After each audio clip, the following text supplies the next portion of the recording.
Hi guys, so as a lot of you'll know, we've been using Senas for a good few years now for intercoms, and a couple of years ago we then went up to using 10Cs for instructors. What this let us do is it let us video you when you were out on your lessons and give you real-time feedback so that you were seeing exactly what you were doing on the road and what we could do to fix it.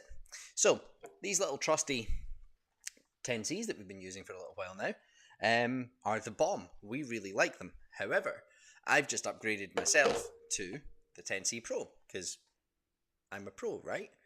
Anyway, let's see how it shapes up against the old 10C and see if it's really worth buying or not.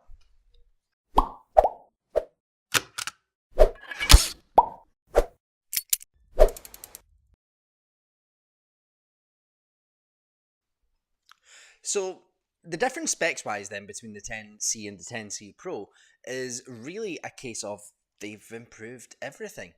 So starting off with the camera in the old 10C would record in 1080p at 30 frames per second, but in all honesty, it was quite muddy when we watched it.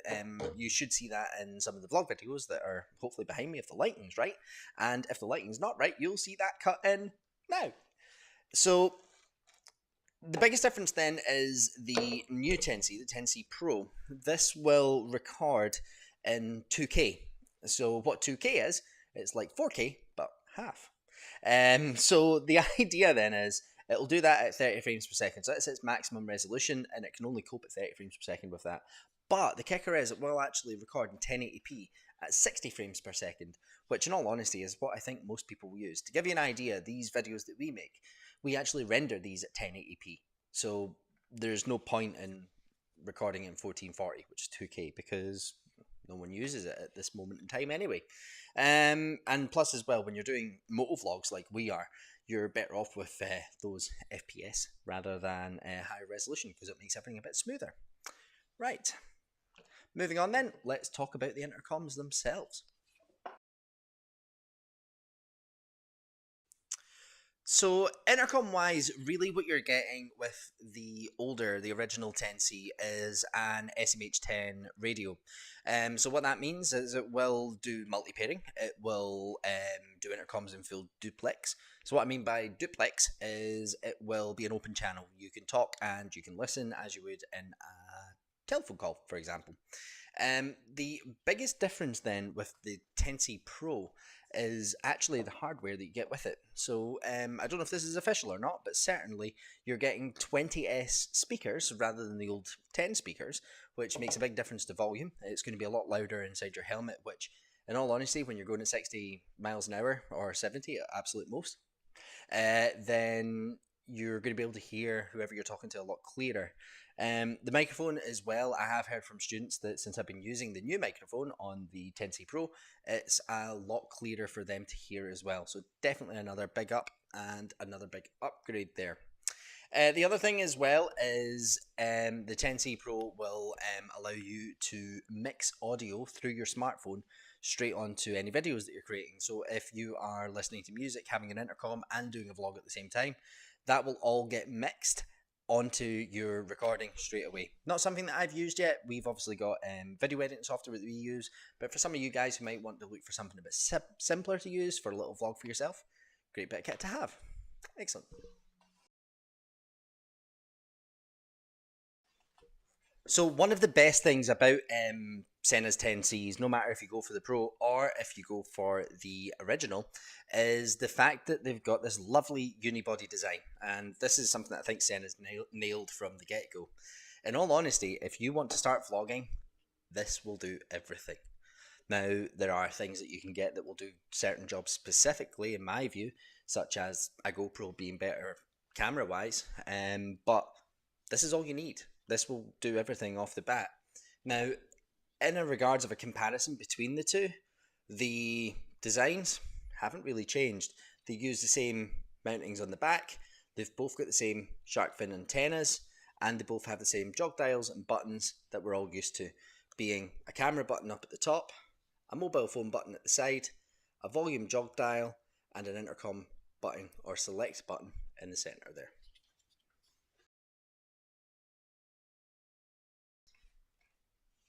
So things that I don't like about Sena 10Cs then. The first thing is a little disclaimer. I've only used this for 2 or 3 days, so I haven't used it enough yet to see if it's rubbish or if things are going to break on it or anything like that. However, what I would say, judging by my experience with the old 10C, is one of the biggest downfalls with these for us has been their battery life. Now, when they're straight out of the box, they're brilliant. They do what was advertised. So you're getting a 2 hour battery life from your 10C when you're using your camera, and you're getting up to something ridiculous like a 14-hour battery life on standby or using an intercom. Now, our 10Cs, however, if we try and use a camera on one of these, it'll automatically turn the camera off and say battery low. Now, the reason for that is the batteries in these have just, they've gone, they don't hold enough charge now to power the camera. So if we're actually needing to record now on one of these, we end up having to plug in battery packs. And thankfully, one of the saving grace with these things is that you can actually charge them and use them at the same time. Thank God, because that would be useless for us. We may as well just have a standard intercom if that was the case. Now, other things as well, I don't know if you guys can see on the bottom here, but if you look in there, you'll see that there's an SD card slot and there's a little mini HDMI slot as well. Now, this is on the old one. Now, that mini HDMI slot gave you the ability to actually just watch whatever you had in your SD card from this straight onto a TV if you had the cable. Now, if you look at the new one, they've taken it out. So there are some things that have been downgraded on the 10C Pro. Now, I'll be completely honest, I've never used that port. I don't think I ever will. But it is something to be aware of. They have taken some things off, whether that's been just to improve waterproofing, or whether it's been something that they've just decided people won't use. But it is definitely something to be aware of. Apart from that, there isn't that much of an improvement with these. I almost think that this is almost like an Apple style improvement, where they've taken something, they've refined it slightly, and then put a Pro, or I'm surprised it's not called the Sena 10CS, for example. You wouldn't want to call it a tenner or a tenner lady or something like that, would you? But that's the idea there. It's an incremental improvement. It's coming in at the same price as what these came in when they were brand new. So is it better buying one of these compared to one of these? Yes, I suppose. But if you can get one of these cheaper, it'll do the same job. Unless you're looking for that 1080p, 60 frames per second video. That's really it, to be honest with you. They both do the same job apart from that. So yeah, I like it, and I'll definitely be using it, but I'm not as impressed about it as what other reviewers have been. I think it's a decent bit of kit, and certainly it's the only thing that you're going to get if you want an intercom and a camera in one, but it could have been better, in my view. It could have been better. Rightio guys, so this is me now. I've got the Sena 10C Pro on the side of my helmet, and this is just a little opportunity for you guys to see a little bit of completely unedited video and audio from the 10C itself. Now, the 10C Pro I should say. Now, whilst I'm out doing this, a couple of things I want to mention as well, now that I've actually got this on my head. I honestly find the 10C Pro a lot comfier inside my helmet compared to what the 10C was.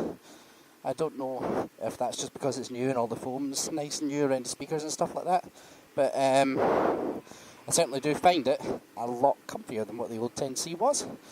Tell you something, this is a cracking day for doing this as well. So, again, I'm allowed out on a sunny day and I'm on a 600. I'm on a 600, thank God for that. But yeah, the 10C Pro, intercom-wise, every single student I've tried it out with now has said it's definitely a lot clearer. Other things, well, it's a lot comfier. The mic seems to be a little bit better quality as well. Just looking at it before I was setting it up inside my helmet, so that's always a nice thing. And the camera, from the footage that I've seen anyway, it's a massive jump up. An absolute massive jump up. So hopefully you guys are going to see a little bit of a difference between the 10C and the 10C Pro now. And hopefully you're also going to see a difference in audio quality as well. So I'm going to go back to the unit, and I'm going to do the exact same route with the 10C, the old one, and we can have a look at the difference. And I'll get the GoPro on as well, so that you can see the difference between the video quality of the GoPro as well. Okay guys, so I now have the standard Sena 10C on. So this is me back onto my old one.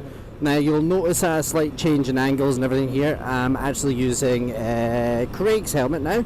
Thankfully we're both the same size, and he obviously already had a Sena 10C on his because he uses it for work. Luckily he has a GoPro clamp on his helmet as well, so I've flung my GoPro on as well, so that we can get a decent sort of difference in quality between the GoPro and the Sena. Although what I will say is I would never ever use a GoPro for motovlogging, and the reason being is if I mute the Sena, now I'm going to talk quite loudly when I mute the Sena here, and you can hear how the GoPro is. So when I'm sitting still on the GoPro and I'm now shouting through my helmet, the GoPro will pick up sound like this, but because it's on the outside of my helmet without any adapter or anything like that, yeah, I wasn't going there, without any adapter, and as soon as I start moving on the bike, especially if I do anything at speed, we might actually be okay if this motorhome doesn't kill us from the wrong lane. Once you pick up any speed at all, then you'll just don't get hurt by the GoPro at all. So we'll get up to 30 once this line of cars come out of the way. And hopefully you should hear that the GoPro itself doesn't have anywhere near the same quality unless you were to buy something like the Sena Bluetooth adapter for it, or wire a microphone from the GoPro in. Now we've actually tried using lapel mics and stuff with the GoPro before, and in all honesty we've never got them to work. I just can't for the life of me find out how to work them. That could be just stupidity on my part, but you never know.